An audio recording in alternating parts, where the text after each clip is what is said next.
Yeah, I like the family setting when we get the stool. I've always been a stool guy. Every time I preach at in the youth and everything, like give me the stool. I always sit down. I don't know, you guys get to sit down, so might as well take it, I guess, you know. But yeah, I'm Jared. If some of you guys don't know me, I think I know mostly everybody in here.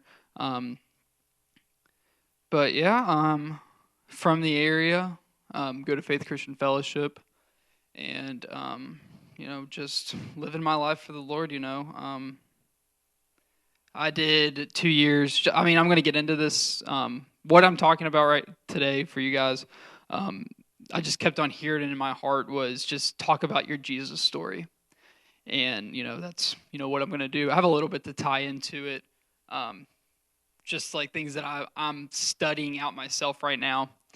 But yeah, I did 2 years in Redding, California, at Bethel Church. I don't know if anybody knows what that is. If you know the music, Bethel worship and everything, that's it. but yeah. So if you wanna title, if you're anybody's taking notes, you can title this Ebenezer Stone, the Ebenezer Stone moment. And you're like, okay, what is that? What's the Ebenezer Stone? And this has really been on me the past month, probably. I know I've talked to Matt about this. It was either I was going to talk about what I've actually like what my, everybody has the yearly things of like, okay, this is what I'm going after this year, um, and mine is kind of the waiting process. If you've been to guys' night or anything, you know that I've been in this process of seeing vision and wanting that vision, but I know there's a process to it. You know, David didn't just give him the kingdom. Well, God didn't give David the kingdom automatically. He was anointed as king. He was like, okay, you're going to be king, but then he went back to the sheep pen. You know what I mean? Like he had this process, being in the king's table, being in the king's room, being this man of worship to Saul to, change the atmosphere for Saul. He did all these things and he already knew he was going to be king. He was looking at Saul saying, you're in my spot, but he still had to walk through the process. So yeah, I wanted to talk about that really, really bad about the waiting and what waiting looks like and kind of the misconceptions of waiting we have when waiting's actually, it's a time of growth. You're not even really waiting in that process. You're doing more. You're just, you know, we see these obstacles in our life and we're like, oh, it's just a burden, but we should actually look at those, let me take advantage of this. But not talking about that, maybe next time.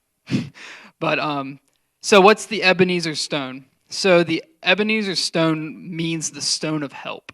Okay, so in the Old Testament, most importantly, First Samuel, we see that while the Israelites and the Palestinians they're fighting and everything, they're doing all this stuff. The people of Israel actually started building these monuments after each battle. They were just simple things, just rock put on each other on the battlefield. And after each victory or a hard time, they had lost a battle or anything, and anything it could be, put anything in that example of hard time. They would always go back to these stones and they would say, "Look what God brought us from." The first instance we see it come in is Samuel 4:1, and it was in a spot that they camped out before they fought the Philistines. And what's really interesting is that wherever this moment was, the Ark of the Covenant was always in the same spot. Is what's really cool. And if you know what the Ark of the Covenant, the physical embodied, the presence of God in the Old Testament, the way that the Israelites contain the presence of God.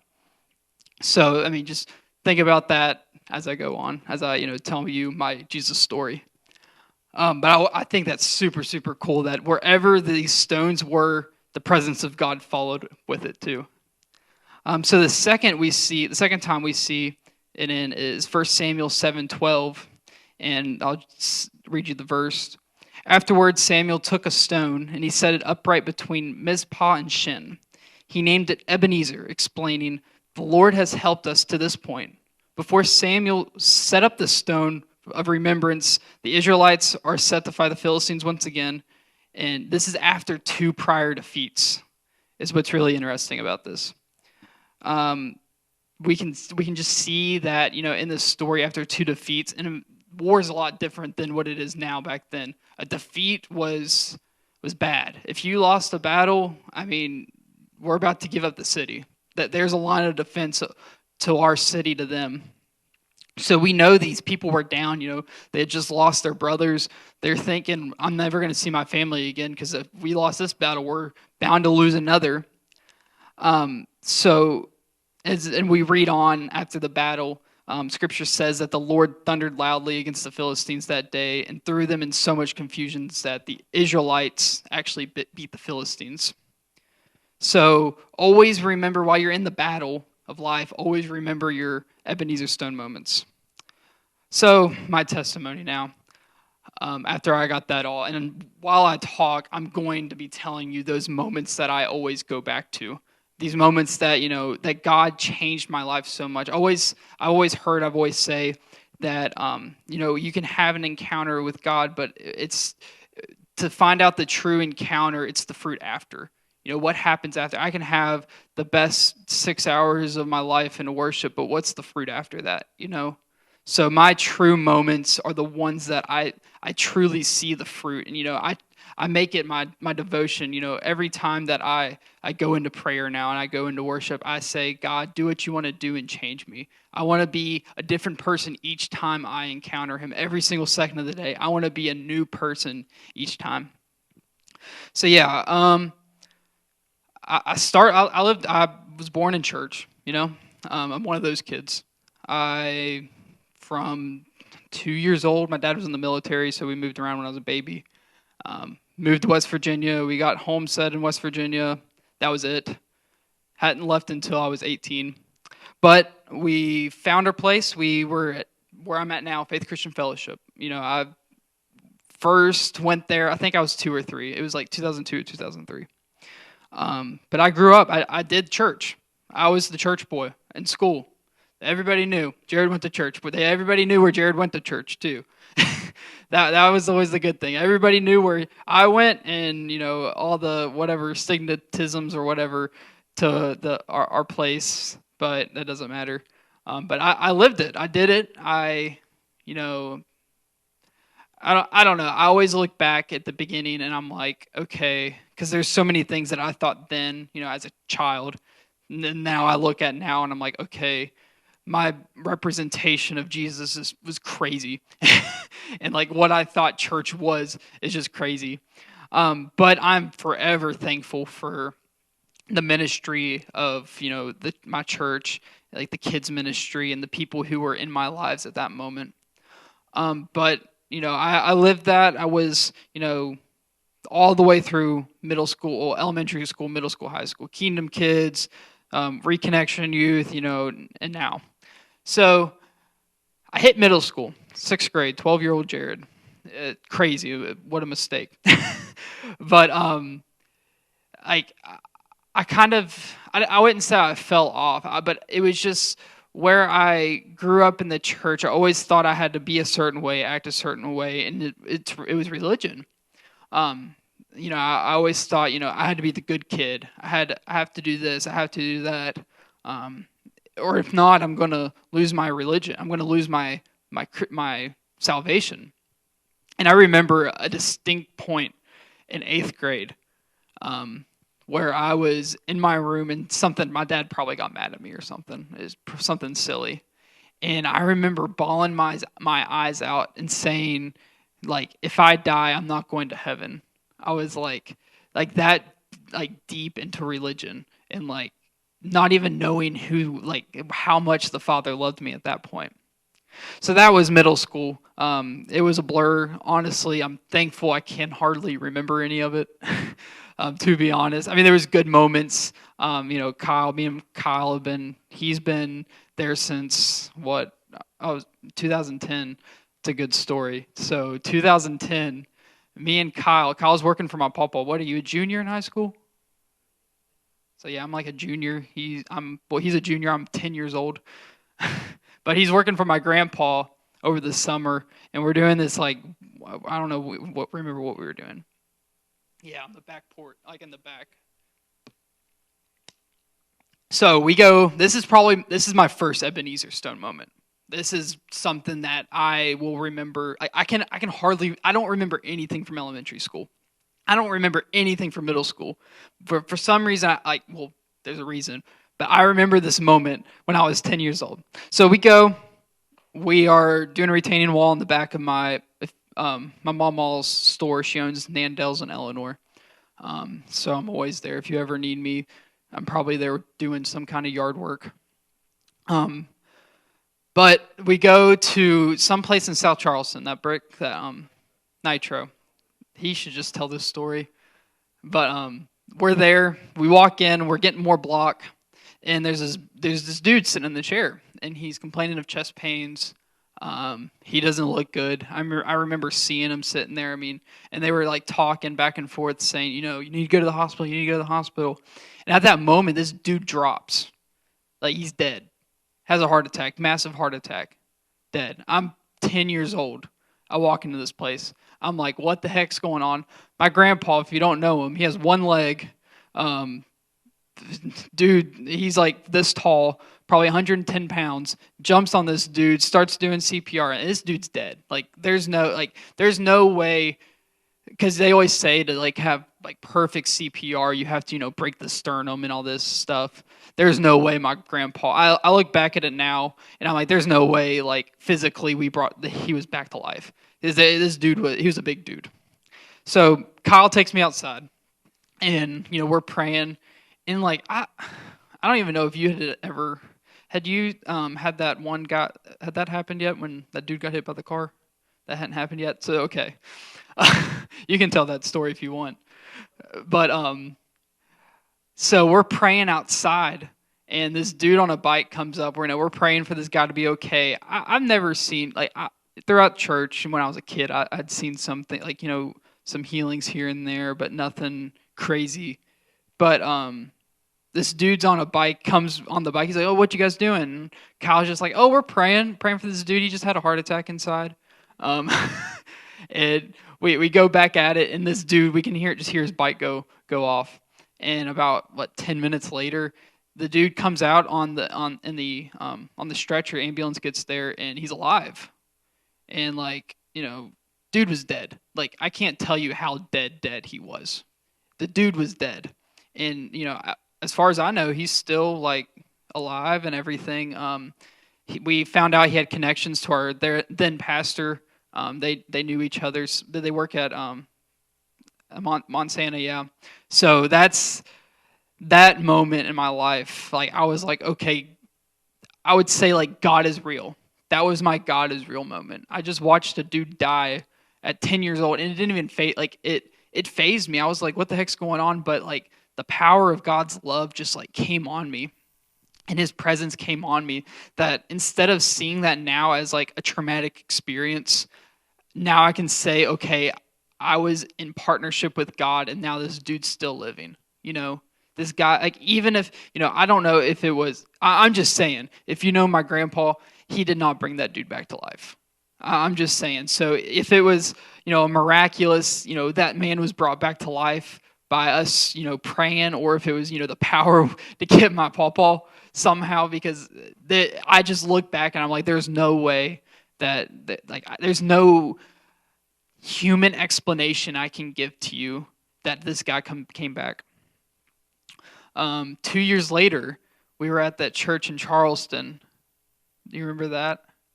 And we had another crazy thing. We were with he's our pastor now, Pastor Paul, and this woman, she had a stroke. She was she had a heart attack too. She was dead. And I mean, Pastor Paul got on her, started doing chest compressions, and she came back, and she didn't want to leave. Like what? That's how they were trying to like tell her to like get out, and yeah, you.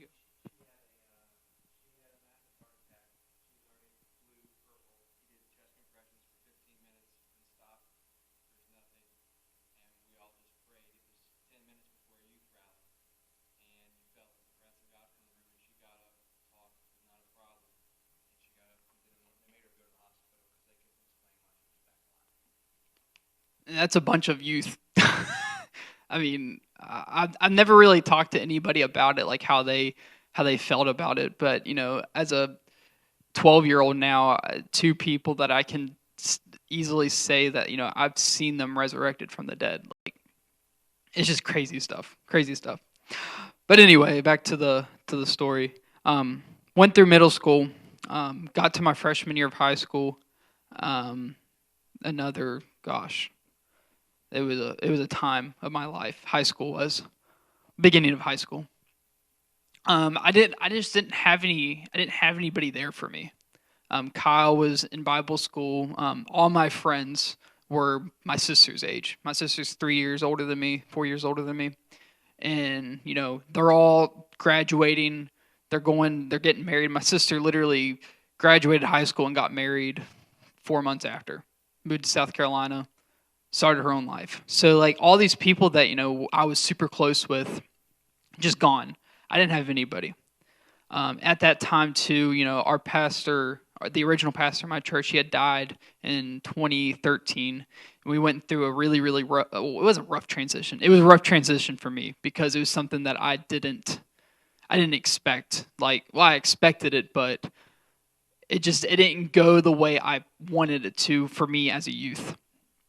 We had Pastor Paul. He was our youth pastor, and he was amazing, really, really amazing. And then we went through a 3.5 year session of just people coming and going, people coming and going. And it was never the same for me. I just didn't feel like I wasn't getting anything. And nothing against that. Like the people that were in charge of the youth, like I'm still super close with. Some of the closest people I am today. It just I just felt like no one was there for me. I didn't have any friends my age that I could go to and say, hey, let's grab onto this, let's go. I always felt like I was the only one that really wanted to go after God. So I kind of just felt, I was like, okay, if no one else wants to go for this, I'm not going to. I'm just going to come to church on Sundays and Wednesdays because my parents, are involved. I'm just going to go there. I'm going to be part of youth. I'll go to camp. I'll do the things. I'll walk the walk. That's what I said. And that's off. That was awful thinking, and how much I didn't go after community as much as I should have. But through that time, I met my now fiance, Janessa. Well, we knew each other. We just started talking. I was like, okay, this is good. And come to find out, just a few months ago, she was going through rough times at that point too, and her dad prayed hard for a friend to come in her life. And he always tells me, he was like, I wasn't specifically saying for a man to come into her life, but honestly, it's crazy how the events turned. As he said, within weeks of him praying that prayer for her, I came in and he was like, whoa, wait. And we've now been together for 6 years, getting married here in the near future. So, that's one thing in my life, one person that I can always, go to. I know she always has my back. I can open up anything I need to say. It can go to her. That's the beginning of high school. But still, my walk with God, I showed up. That's all I did was show up. Junior year hits. This is summer of 2017. And we go to youth camp, and I'm there if people need me. If someone needs help, picking up a kid that got hurt, I'm there. I would still consider myself a good kid. I just really didn't want to put the effort to being a disciple. I didn't want to put the effort into saying yes to God. I didn't want to put any of that effort in. I just didn't see the point of it.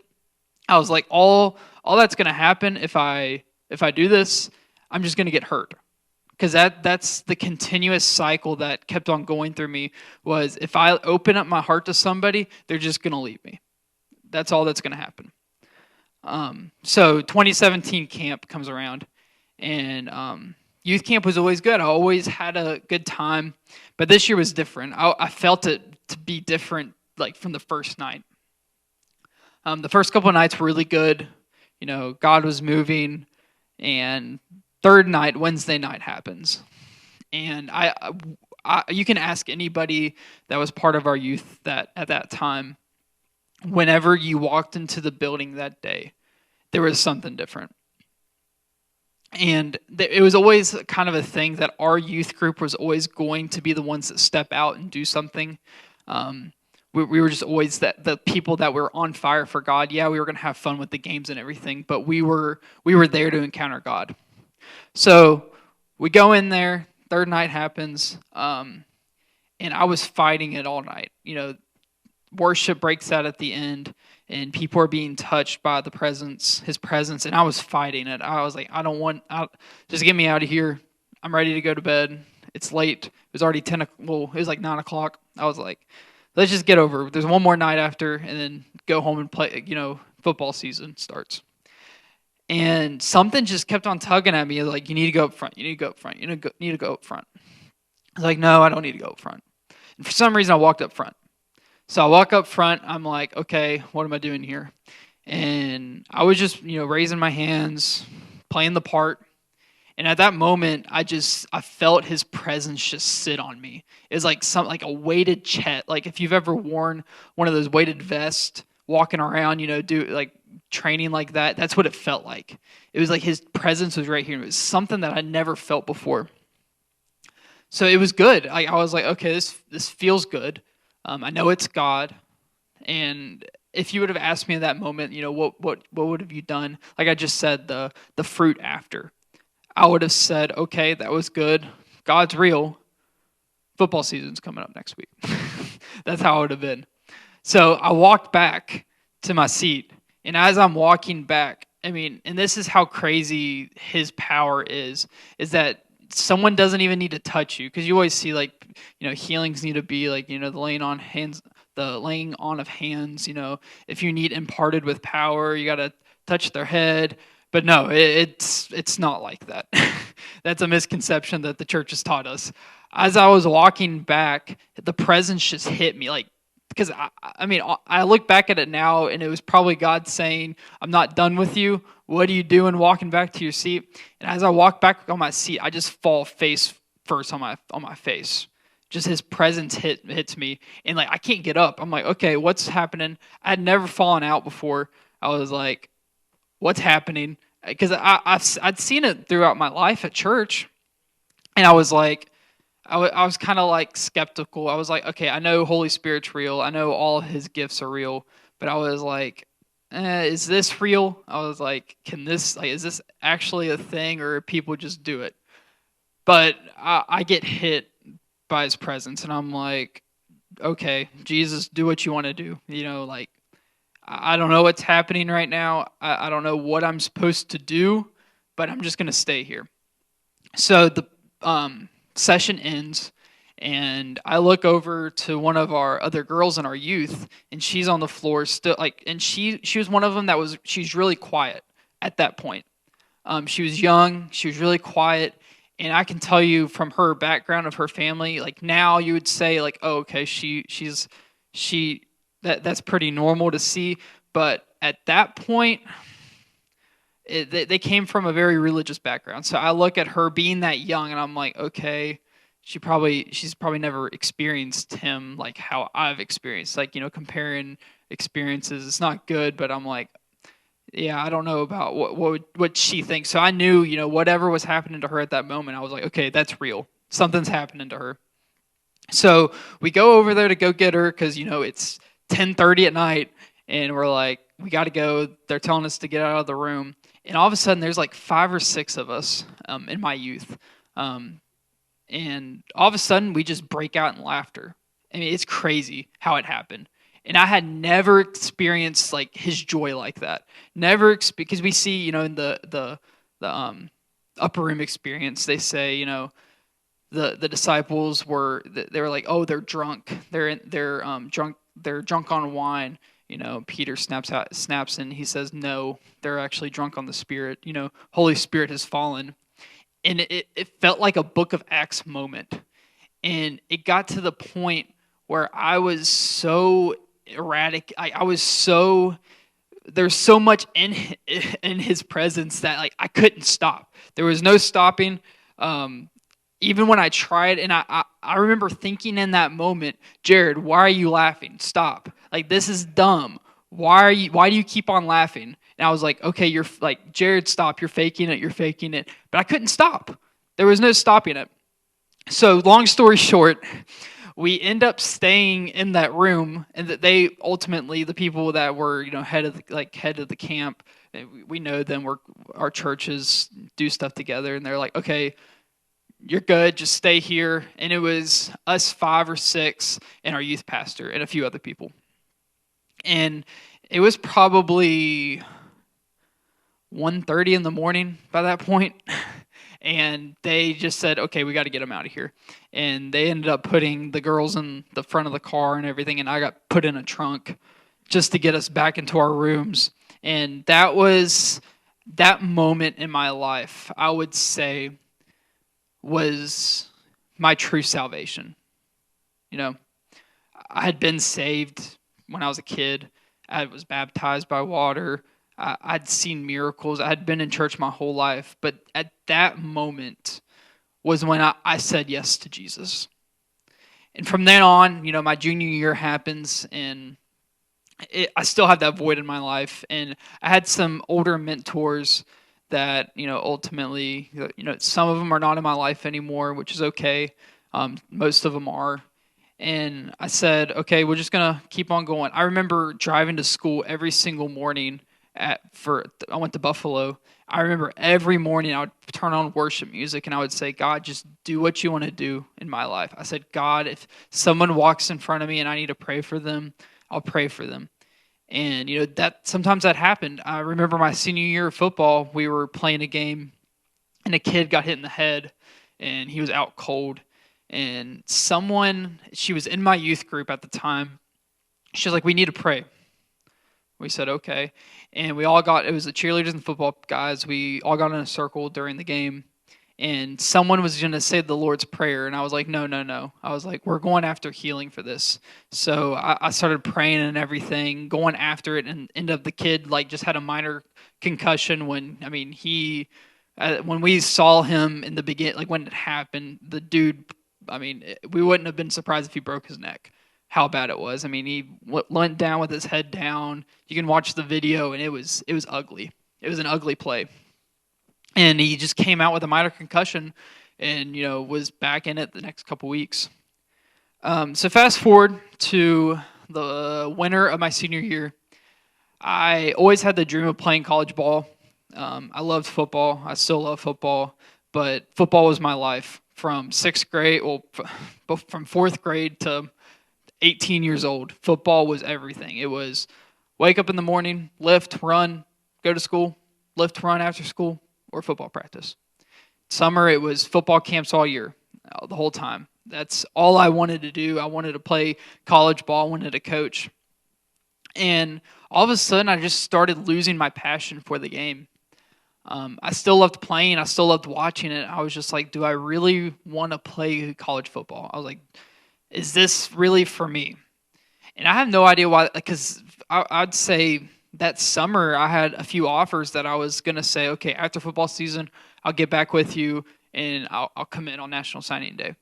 And that was pretty much the done deal, the check mark to go for it. And it was probably the week before Thanksgiving. And I just was like, I don't want to do this anymore. I don't want to play. And it felt like in my family, it was college or bust. It was either, go to the military, go to college, or you're a failure. That's what I always felt like going through my high school, even middle school. That's how I felt. So whenever I started thinking, I was like, okay, I don't want to go to college, but what do I want to do? And I was watching a Friday night service for Bethel. I think they were doing one of their newer documentary movies. It's not Father of Light. It's one of those. We'll have to watch one day. They're really good. But it's one of the newer ones. They showed it for a Friday night service, and at the end they said, "Okay, can someone get the second years out of the second heaven room and bring them in here?" I said, well, what's second year? I was like, what the heck is that? It kind of blew it off, but it piqued an interest in my mind. I was like, that's cool. What's that? A couple of days go by, a couple of weeks go by, and my dad comes to me. He's like, okay, if you're not playing football, if you're not going to college, then what are you doing? It was basically like, figure your life out right now. And, I had thrown the idea for like, it was about a week. I always got on these like week spurts of like, okay, this is what I'm going to do. So I was like, okay, I'll just go in the Air Force. And I started like watching videos of how to prepare for, everything. I was like filling out information, and then a week would go by and I'm like, yeah, I don't want to do that. So I was laying late night in bed one day, like 1 in the morning. Couldn't sleep. Don't know why I couldn't sleep. But this is probably a month after I watched that documentary. And I was just laying there, didn't have a thought in my mind. And I said, okay, this thought in my mind came up of go to Bethel's website. And I was like, okay, whatever. Went to Bethel's website on my phone. And I don't know how I got to the webpage, somehow, some way, because if you go to their actual website, it's kind of impossible to find their ministry school on their web. It's terribly done, but somehow find the page, and I'm like, oh, Bethel has a school. I was like, that's pretty cool. It's called Bethel School of Supernatural Ministry, BSSM. And I was like, okay, well, let's look at this. So I started reading it, like, okay, pretty cool, pretty cool. And then all of a sudden, just randomly, I started filling out the application. And I was like, well, I'll just do this. I got to fill out applications for school anyway. If I'm going to school, I got to fill out applications for, do all that paperwork. So I was like, might as well do this. And I did not expect to like get anything from it. I was like, because someone had told me, I didn't know this at the time, but someone had told me that the acceptance rate was like under 1%. They had like around 10,000 applicants every year, and maybe 1,000 get picked for first year. And so, not even knowing that, I was like, I'm not going to get in. Who am I? I was like, who am I? I'm not worth any. It's not my place to be. So about a week goes by, and that's a really cool thing too, because you usually don't hear anything about your application for a month. So a week goes by, I get an email saying, hey, we're interested in your application. We want to set up an interview. I'm like, okay, this is going quick. I was like, so I set up the interview. I didn't tell any of my parents. Parents didn't know I even did this application. So I set the interview, and I set it up for like 3:45 after school one day, and I didn't tell anybody. I went into my room, locked my door, just so no one would come in. And I remember like my sister or something coming and knocking on my door, telling me that dad needed me. I was like, okay, whatever, I'm doing something. So I do the interview, and like it wasn't anything special. They just asked me some questions about my application. They were like, okay, yeah, blah, blah, blah, this, that, and the other. They're like, okay, we'll let you know in about 2 weeks if you're going to accept it or not. We'll send you an email. I said, okay, that's cool. So a day goes by, and I get an email saying, hey, you've been accepted to the 2019-2020 school year for BSSM first year. And I'm like, oh my gosh. And how their process works is you have to tuition's about $5,000, and you have to put a $500 down payment within like a week of your application to hold your spot, which they work with you. You just message them and say, hey, need some more time. But they have that. So I'm like, oh crap, I got to tell my parents that I want to move to California. And no one here except Kyle knows my dad. And, I mean, he's 13-year Air Force veteran. Scary dude. Not a scary dude. He's just hard to talk to. He's very show me the plan and do that plan and do not go off course. So I'm like, how am I supposed to talk to my dad about this? So I tell my mom, I'm like, hey, I applied to Bethel's school. And she's like, oh, that's cool. And they knew what Bethel was, but they didn't really understand. Like, it was in California and it wasn't an online school. I'm like, yeah, I applied and I got accepted. And she's like, oh, that's really cool. Like, yeah, it's in Redding, California. And she's like, oh, how are you going to tell your dad that? I'm like, okay. So I really have help. So I remember the night I told my dad, and I was terrified. I was like, how am I supposed to talk to him about this? So we go in the conversation. I'm like, hey, I got accepted to ministry school. And he's like, okay, that's cool. It's like, yeah, it's in California. He's like, okay, that's awesome. He was like, well, we'll just fill out your financial aid and stuff. I'm like, well, that's the kicker. I was like, I got $5,000 that I gotta pay, and he basically, because he was at that moment he was like really really big on money. Like it's all about money. It's all about money. You gotta have the money. You gotta have the plan. You gotta get your degree.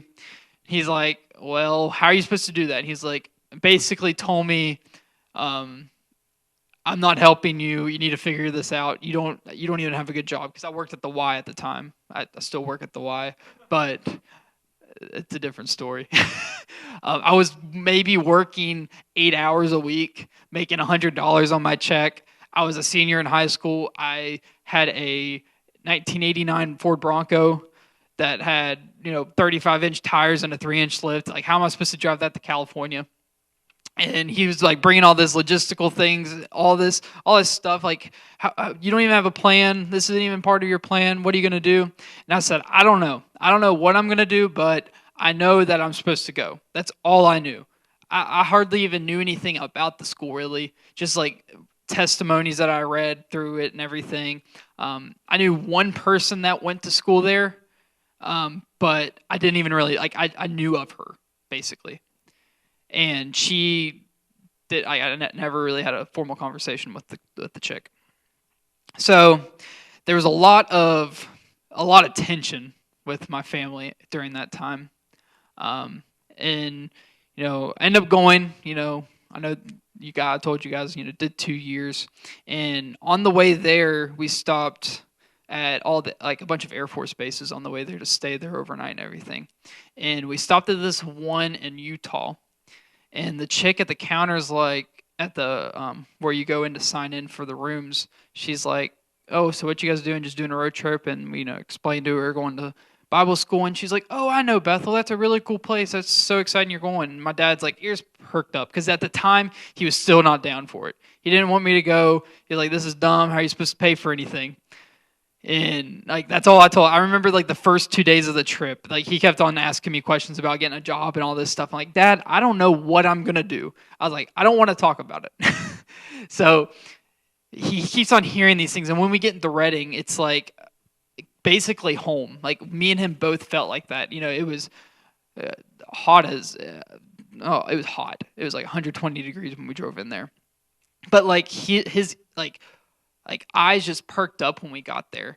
And before I left, but before he caught, I drove him to the airport a couple of days after we got there. He was like, Jared, I know you're supposed to be here. He was like, and I'm going to, do as much as I can to keep you here and, do what you need to do. And that was that's like, except for like sports things, that's probably the first time my dad ever told me like, you're doing good, you know? And that like, just like having him leave right after that, it broke my heart. But I was like, okay, like I can do this. I can do this year. And I went into it thinking, I'm going to do 1 year. I get into school and it's a great time. Like, it's basically a conference every single day. um, but it was also the worst time of my life. It was a lot of growth. It was a lot of, taking out things that I didn't even know I struggled with. Like just like, I had a really bad problem with people pleasing. And I didn't even think it was that bad. And I get to there and, I can't stop saying yes to people and being certain spots during the day for, someone's having worship at this place or this or this and this. And, I was getting that burnout, but I was like, I got to keep on going. I'm in Bible school. I got to keep on going. And that kind of just like, someone called me out on it. It was the prophetic word in my revival group, and my revival group pastor was like, "Hey, you're dealing with this," and I'm like, "Yeah, I am." And from that day on, it broke. I still sometimes, I get too much on my plate, but I love helping. I'm really, really into the helps. I love being there for people. So fast forward to December. I'm almost done. 7:30, but I want. We're good. We're good. Okay. Okay. So we get to January. Well, not December, and if anyone knows a lot about the Bethel worship and like their music brand, Callie, she doesn't do a lot with the music, but she writes a lot and she does stuff with the school. And in December of 2019, her baby died, Olive. She was 2 years old, just randomly stopped breathing over the night. And this was really, really hard just on the school, on the church. I remember the day after we walked in, and it was like, it was weighty. You know, when you walk into a room and you're just like, okay, it feels weird being in here. It was super weighty. And like, no one was like, everyone was like, what do we need to do? Like, what do we do? So the day after, we had at Bethel, we have three different campuses, and our Twin View campus is what it's usually more the small group setting stuff that we do for school and we do just for church. And so we went in there at night after school one day, and we had worship for about 4 or 5 hours, just contesting for all to be raised. It was just some of the craziest moments I've been in, being so sad, for them, like feeling their pain, but still worshiping God, the God of the universe through that. And seeing them themselves worship in the midst of that too, it broke my heart, but also showed me, God's love for us. Like even through these moments of pain of a 2-year-old dying, a healthy 2-year-old baby dying, that he still embraces, well, yeah, he still shows his love on us. And like, even though it's a depressing session of the day, he still turns it around and brings light from it. So a couple of days, we had about a week of nonstop just prayer and worship for her. I remember at school with my revival group, we had always had revival group meetings on Monday and Wednesdays. It was about a group of 60 of us that were put in a group to just do the year with each other, kind of our like small church, like people to go to, because there's over 1,000 people in the school. You're not going to talk to anybody if you're not put in a group. So I remember this like Tuesday. It was Wednesday morning, and we're praying during the thing. And Christy Timms, my revival group pastor, she tells us, we need to stand on the seats. And it was weird. I was like, why are we standing on the seats? For some reason, we need to stand on the seats. And what's crazy about this time that I'm talking about, this week of prayer for this baby to be raised from the dead, I saw more personal growth and growth in the people around me than I had ever seen in my life. Like just the things that were like taken off of them in this moment, just, because we were so like, we're just pressing in every single day. We were like, we are going after this, like that we are not going to stop until this baby's raised. And we got up on our chairs. She's like, we need to up on their chairs. Someone has to, in this kind of exact words, I can't remember it completely, but she said, someone needs to talk, but they're scared to being on the floor. They're scared of being small. And I was like, okay, that's a good word. That's all I said. I was like, that's a good word. Not knowing it was for me. And when we got up there, I felt like, okay, I need to talk. But I didn't know what to talk about. And a few other people were, praying and everything. And all of a sudden, his presence, it kind of like that moment in 2017, like the same feeling came over me. I was like, okay, I gotta talk, but I don't know what to say. And that's what I said. I started talking, and I was like, I don't know what I'm supposed to talk about, but I've seen people come back to life before. And people just like looked at me, and I was like, I've seen this, I know it has happened. And all of a sudden I just start praying like I've never prayed before. So passionately, like I felt like my jugular vein was gonna pop. Like how much I was talking, how like I was like so passionate about it. And from that moment on, everybody like looked at me and they were like, and I was a small group leader for my revival group. I led a group of 4 or 5 guys throughout the year and just going after God. And I knew I've always been that leader role, just in football and everything. I was the team captain. I was always looked towards in the youth as a leader, even as a freshman in high school, and I didn't even want to do anything in the youth. They still looked at me as a leader. And I had people coming up to me that now I have a buddy. He's pastoring a church in Sydney, Australia. He's like a complete he's got that pastor heart. I remember him coming to me and saying, Jarod, you're gonna my ceiling is your floor. He was like, the things that I do, you're gonna do greater. I was like, okay, there's no way. I was like, I was like, God, this is crazy. And I had people, I had a family that I knew, and they were missionaries for Africa, and they came up to me and they're like, Jarod, there's an anointing on you. And I'm like, I kept on like kind of denying, and I was like, who am I? Who am I? A guy from West Virginia, Buffalo, West Virginia, a city of 400 people underneath the poverty line. I'm like, who am I to do these great things? And like from then on, the year, like things just kept on happening. COVID hit, and at that moment, when they said, okay, we're not, because I was supposed to go to Bali that spring, and as we were putting our stuff on the bus, they called us and said, hey, you're not going to Bali. And that was a heartbreaker. But for some reason, ever since like I had those encounters in the beginning of the year, nothing fazed me. It was weird. And like if that would have happened to me 3 years ago, I would have been, depressed. I would have been like, I don't want to get out of bed, not doing this. I'm not going after anything because of the disappointment. Because I hated being disappointed. I hated having something in front of me and then getting it ripped out of my hands. But whenever COVID hit, and we mostly stayed in person. We did do a lot of online stuff though, and I never felt disappointed, and I never felt his love leave me like I would before. I do believe that's just because I've given him my yes. That I said back when I was 16 years old, 17 years old, that I said, Jesus, whatever you want me to do, I'm doing. Wherever you want me to go, I'm going to go do it.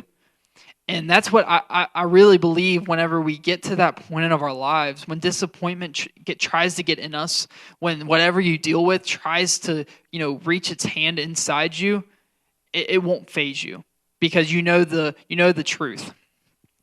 So I'm going to wrap this up for you guys, but I was supposed to only do 1 year. I left Reading in April, it was like half a month before we were supposed to graduate because they were like, we're not going back in person because of all the COVID crap.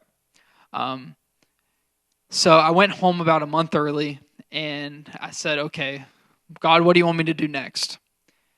And it was kind of like a quiet season for me. I come back here. I have like some plans. I'm like, okay, do I go back to school? I always had a heart for youth. I was like, okay, I'll just, maybe get my degree in something and just, help in the youth, coach football, do something. Well, June hits, and I still don't know what I want to do. July hits, I don't know what I want to do. School starts in August, so I need to really figure something out, or just, get a full-time job and do whatever. And I'm working at Home Depot at the time. And as I'm driving home from Home Depot one summer night, I worked overnight shifts, like 7 to 1. And I was driving home, and the song "Revivals in the Air" was playing, and that song already is like really, really deep in my heart. Just I was able to experience that live, and that whole album is just I can listen to a song and be like, okay, in this part of the song, this happened in the room, and like I was having this encounter, and this was happening, and all that.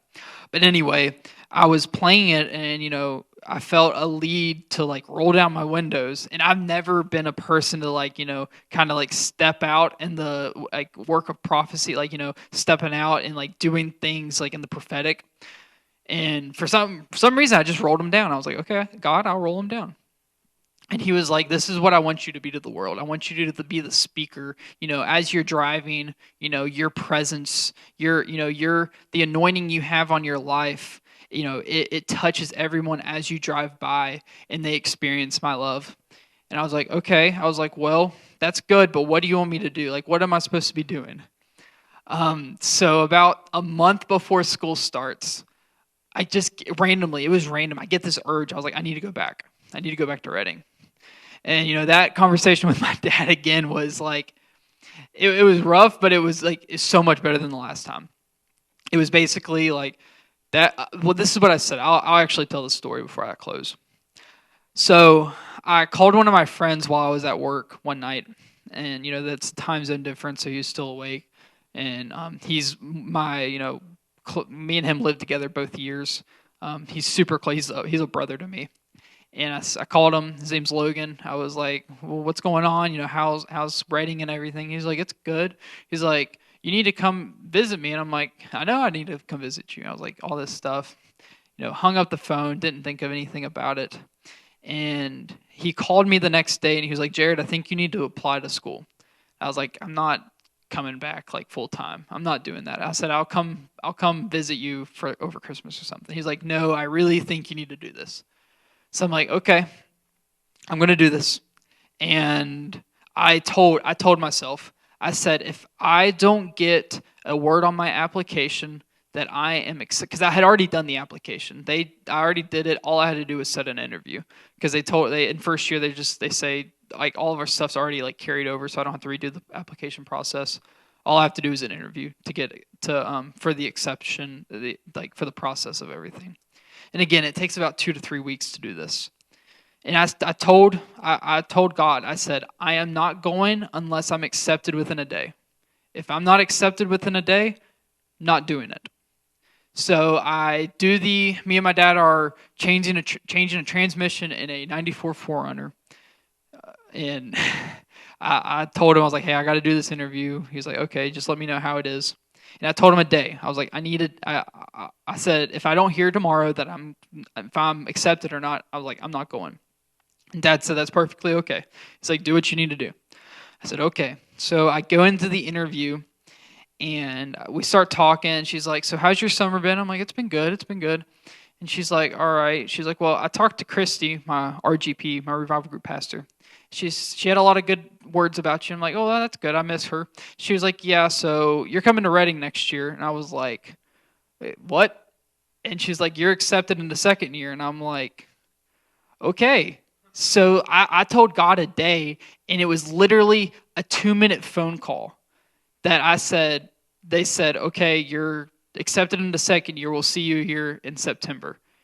And to tell you the tears that I shed that night, I was like, I gave God a deadline and he met it the day before. I gave him this 24-hour deadline and he met it in 2 minutes. And and the second year was such a blessing for me. It was a lot of more growth, finding who I was in leadership. And even through, I had some tough times last year, really tough times. And, the same thing, God always provided for me. First year was a struggle for me, like in every aspect, like financially. I didn't know if I was going to make it or not. And that's one of the reasons that it drug me away. Like, I don't want to go back in second year. But then I go back in second year, and the year it was beautiful. Financially, I've thrived. I thrived in the environment, and it was just something that I'll remember forever, and that I just hope everybody gets to experience throughout their life. But yeah, and the testimony is still growing every day. I can't wait to see what God has to do with this group, what God has to do with the youth group in my church that I'm working towards being full time there. And I want to get to some more stories, but maybe on a podcast or something, I'll tell those where we get into the nitty gritty. But yeah, I'd like to pray for you guys though first. So, Father, we just thank you for your presence. We thank you for your love. We thank you that you're always around us. That even if we think that you're 1,000 miles away, it's just a turning of the head, and that you're right there. We just thank you for everything that you're doing in this group, God. That the vision you're bringing for this group.